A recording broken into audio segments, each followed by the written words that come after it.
आपण आजूबाजूला असे अनेक पेशंट पाहतो की ज्यांना ॲलर्जीचा त्रास असतो. ॲलर्जी म्हणजे शरीराच्या विशिष्ट ठिकाणी खाज येत राहणे आणि त्या ठिकाणी पुरळ येणे. असे पेशंट अनेक ठिकाणी उपचार घेतात पण त्यांना पूर्णपणे फरक पडत नाही. आणि काही पेशंट असे असतात की यासाठी ते रोज मेडिसिन देखील घेतात.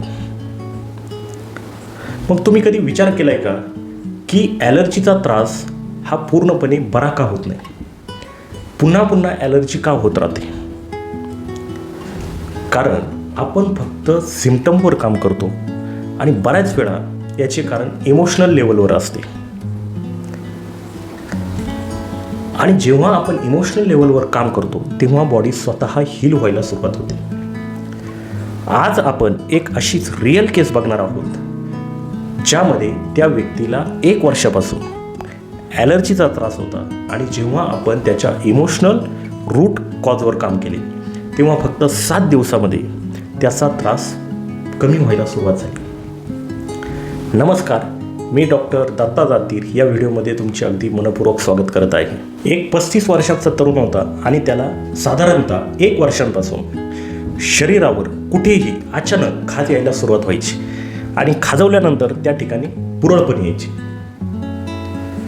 विशेष करून त्याला तळहात आणि तळपायावर जास्त खाज यायची आणि हा त्रास इतका होता की त्याला काम करतानाही खूप त्रास व्हायचा. म्हणजे तो काम करूच शकत नव्हता आणि यामुळे तो खूप फ्रस्ट्रेट झाला होता. आणि यासाठी त्याने अनेक ठिकाणी अनेक स्किन स्पेशालिस्टकडे ट्रीटमेंट पण घेतली होती. पण जोपर्यंत ट्रीटमेंट सुरू आहे तोपर्यंत त्याला आराम मिळत होता आणि ट्रीटमेंट बंद केली की त्याचा त्रास पुन्हा सुरू होत होता. जेव्हा तो माझ्याकडे आला तेव्हा त्याला मी पहिला प्रश्न केला की तुला एखादे काम नको वाटते का? हाच प्रश्न का केला हे मी तुम्हाला पुढे सांगतो.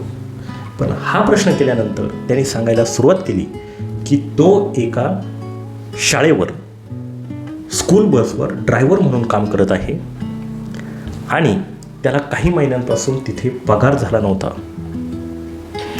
आणि त्यामुळे त्याला ते काम सोडून द्यावे वाटत होते.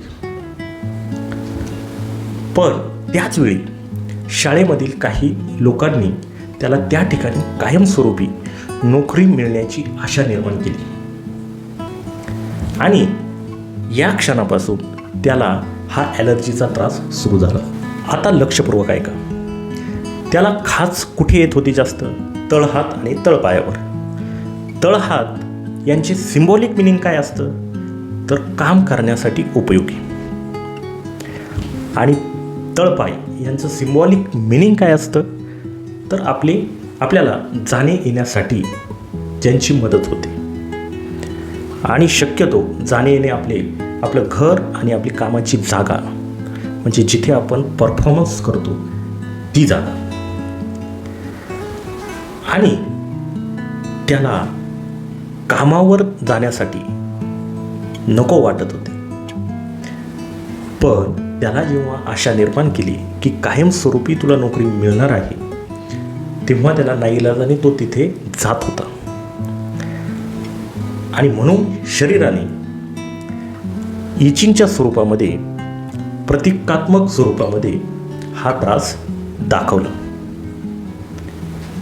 जेव्हा आम्ही त्याला हे कनेक्शन समजावून सांगितले तेव्हा आश्चर्य म्हणजे फक्त 7 दिवसामध्ये त्याची खाज पूर्णपणे थांबली, जी विना औषध 1 वर्षापासून थांबत नव्हती. अर्थातच त्यानंतर काही महिने त्याला फॉलोअप द्यावा लागला भविष्यातील ट्रिगरवर काम करण्यासाठी. पण एकंदरीत 6 महिन्यानंतर त्याचा त्रास पूर्ण कमी झाला. शरीर कधीच विनाकारण आजार निर्माण करत नाही. प्रत्येक आजारामागे बऱ्याच वेळा इमोशनल रूट कॉज असतोच. जर तुम्हालाही तुमच्या आजारामागील इमोशनल रूट कॉज समजून घ्यायचा असेल तर या व्हिडिओला लाईक करा आणि या व्हिडिओच्या खाली कमेंटमध्ये मला तुमचा प्रॉब्लेम लिहून पाठवा. हा व्हिडिओ जास्तीत जास्त लोकांपर्यंत शेअर करा आणि अशाच रिअल केससाठी या चॅनलला सबस्क्राईब करायला विसरू नका. पुन्हा भेटूया पुढच्या व्हिडिओमध्ये. तोपर्यंत धन्यवाद.